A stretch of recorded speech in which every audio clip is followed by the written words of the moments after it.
The reason why I'm pointing this out is not to be like, look at Ethan, like look at how much his attitude has changed. I think it's important to recognize how this change occurs. This is from 2020. This is the first interaction I've ever had with him. When he's interpreting what I have to say charitably, what I'm saying right here is no different than my analysis over October 7.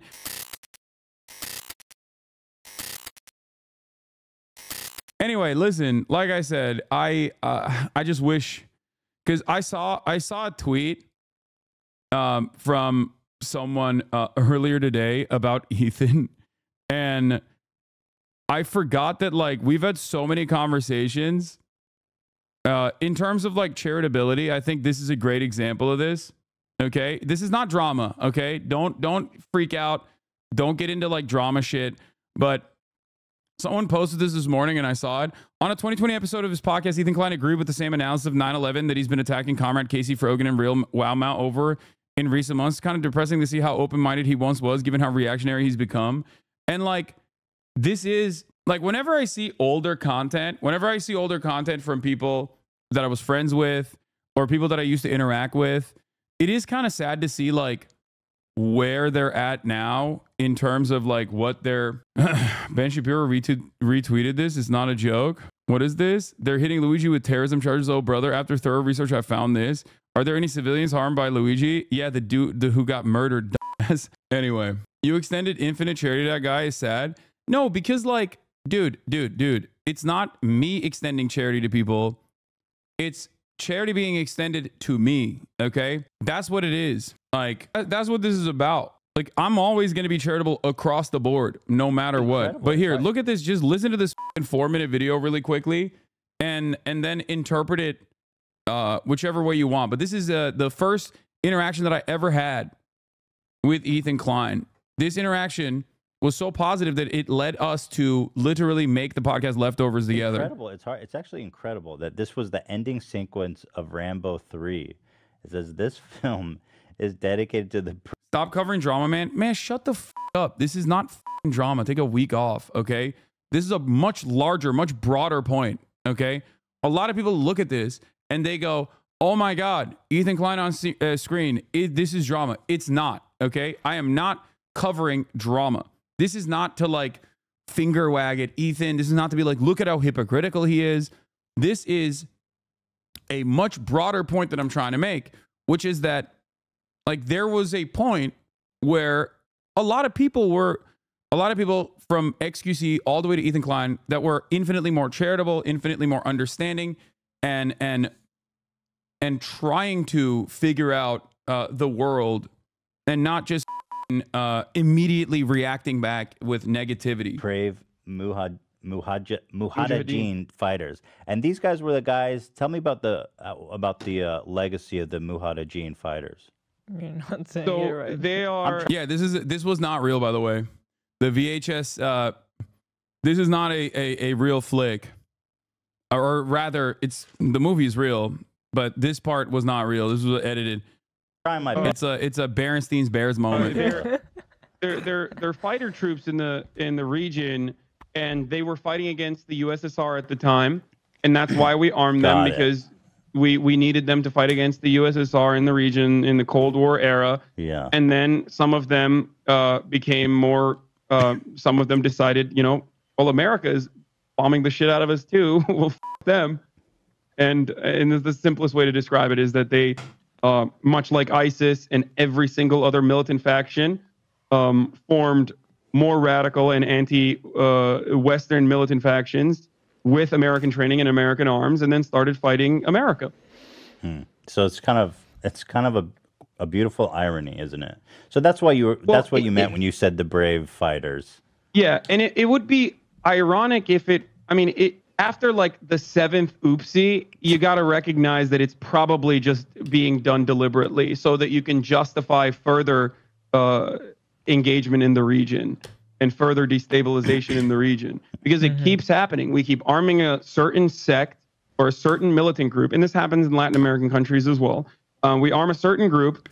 The mic is not terrible. It's just that it has a different condenser and a Like I just had different settings, different sound settings, man. Just stop focusing on that. That group becomes even more violent. There's even more destabilization, especially after like bombing campaigns or sanctions that kill hundreds of thousands of people, like in Iraq. And then that militant group is like, well, now it's our territory. We can just take over and do whatever the fuck we want. Yeah, I mean, and they get even more radical. What happens when you give the craziest people military weapons and training, and then just let them do their thing? I mean, in a lot of instances, it's not even directly a consequence of their like ideology or Islam or whatever. It's literally that they just have no other options. If you grew up in Iraq and your entire country is bombed in the shit, your infrastructure is eviscerated, you have no future opportunities, you have no options, and your family members have been killed, then they feel like, well, this guy who is a little bit crazy, definitely real crazy,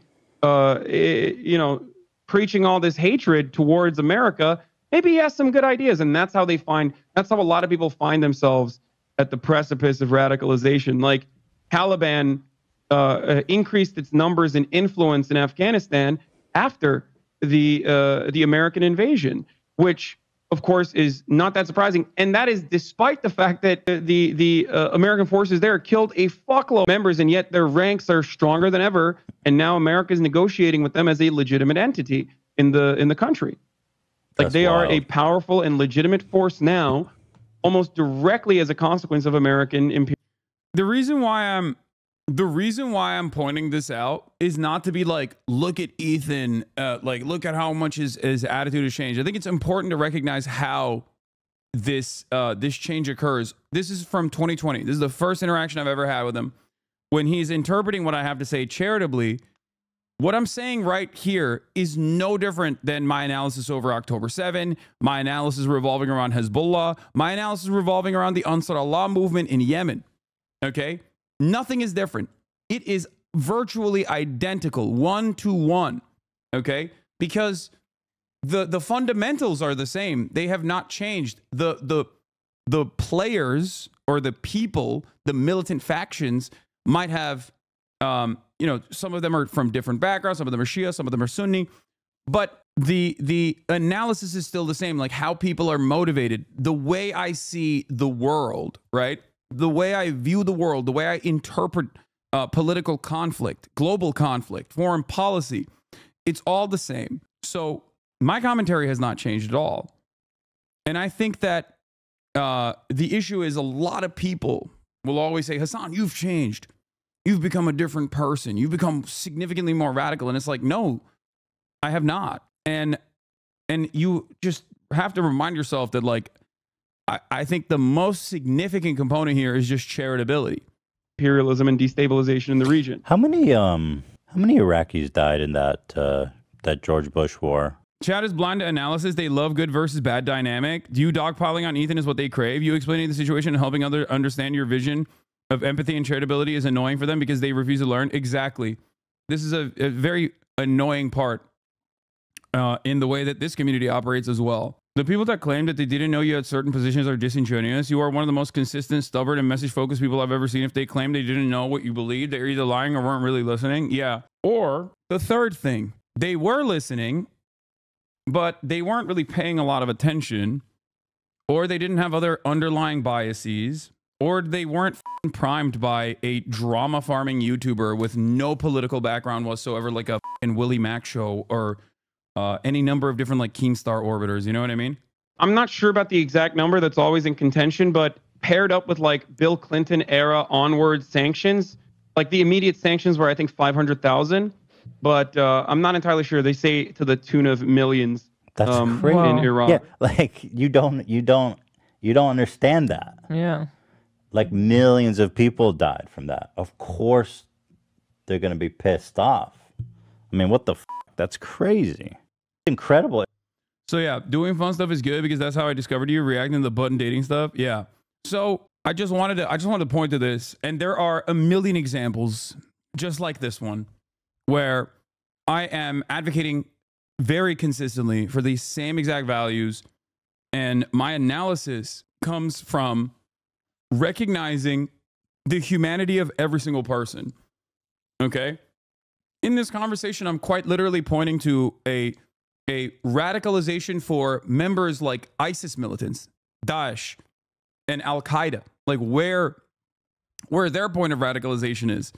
This does not mean that I'm pro-ISIS. Under no circumstances does anyone think I'm pro-ISIS. And not only that, but also I'm quite literally explaining like people who have done harm to America as an American citizen.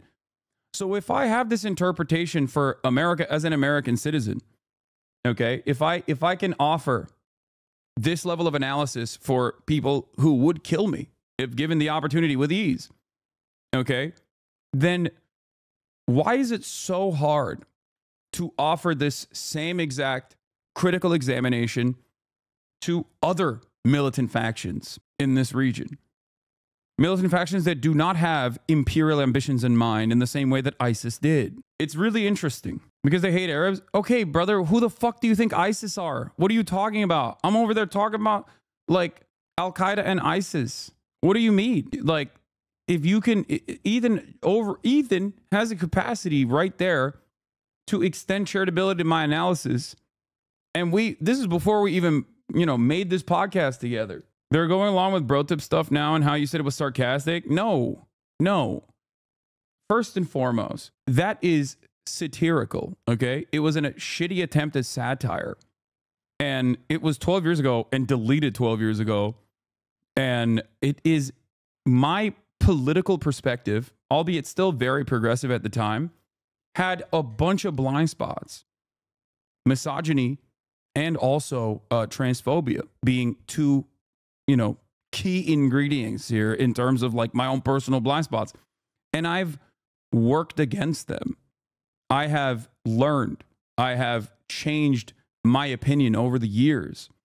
And it's not only something that I have talked about a million times over, but it's also something that has informed my viewpoint. Like it's something that I bring up voluntarily, regularly when talking about giving people the bandwidth to make mistakes and being more understanding of people when they actually demonstrate that they've changed. So that's it. It's not something that I've like sheltered. It is embarrassing, so it's not like something that I love. It's not something I particularly enjoy. I also look like Steven Crowder, which makes it even worse in my opinion. Like I just straight up in those old ass fucking videos, I just look like Steven Crowder, which I fucking hate. God, I was so icky. But the point is, why do you condemn America's actions so strongly and yet don't condemn the actions of the militant groups when analyzing the motives? That's at the heart of their criticism. Yeah, because I think that the motives matter. I think that the motives matter. Do you think I don't condemn ISIS? What are you, fucking crazy? Like, first and foremost, I do. I criticize ISIS, obviously. Duh. No shit. What the fuck? I am not in any way, shape, or form even remotely supportive because motives and intention matters in that situation. Ideology matters. Motives matter. That is why I am not immediately readily adopting the new reformed HTS movement in Syria as like the principled secular reformers that will now create a fully formed, fleshed out secular democratic republic in Syria. You know what I mean? But they are complaining about the words you use when talking about America versus these other groups and countries. Yes, that is a child's mentality. Of course, I'm going to criticize the largest military superpower that I contribute to with my tax dollars a lot more than I'm going to criticize militant resistance against the occupation that it brings about all over the globe. Yes, this is baby-brained. And I think the major problem here is that people don't want to think about America as being the bad guys. And that's it. That's it. When you are the big guy, when you have the biggest gun, when you have the most amount of power, you have the most amount of responsibility to do good. But America uses that power to do bad. Simply put, if you have a baby-brained attitude on this, of course I'm going to, I'll explain it with clearer terms. We have the biggest stick. We're the biggest bully in the playground. The biggest bully in the playground ends up bullying and beating the shit out of everybody else. Sometimes people fight back. Do you think it's fair for the big bully with a gun? Do you think it's fair of me to say, hey, when someone slaps the bully back, the much smaller person slaps the bully back, how much time should I spend criticizing the person defending themselves? And not only that, but I barely have the capacity to change Americans' minds. And even if I were to change Americans' minds, we barely have the capacity to change the trajectory of American imperialism. So how the fuck am I supposed to finger wag at like Hamas and be like, hey, please release the hostages. What are you guys doing? Come on now. And they're just gonna be like, oh shit, dude. Hasan said that. We got to do that. Like, I have no fucking power. I have no influence over them. I barely have influence over my own country. So to me, it always feels just simple deflection. Whenever people are like, what about China? It's like, dude, we live in America and we can't even get America to change trajectory on things that the overwhelming majority of Americans want. Like, even if we talk about abortion, right? It's a super precedent. It was considered a super precedent, the protection of abortion. And we don't have fucking any influence over the government. They just, you know, Supreme Court did that shit. So yeah, of course, I'm going to spend most of my time offering broad, sweeping condemnations over American empire because it dishes out the most amount of violence. But you had this take unironically with Bradley Martin slapping that little twink. You thought it was funny when the powerful one hit the weak one in that vid. You didn't have smoke for Bradley. This is a joke, right? I assume you're joking, right? I don't think you're being serious. Okay, thank God. Because sometimes people, the little twink is phase Ronaldo, by the way. Sometimes people are serious about that, where they're just like trying to find like some weird hypocrisy or whatever. So anyway,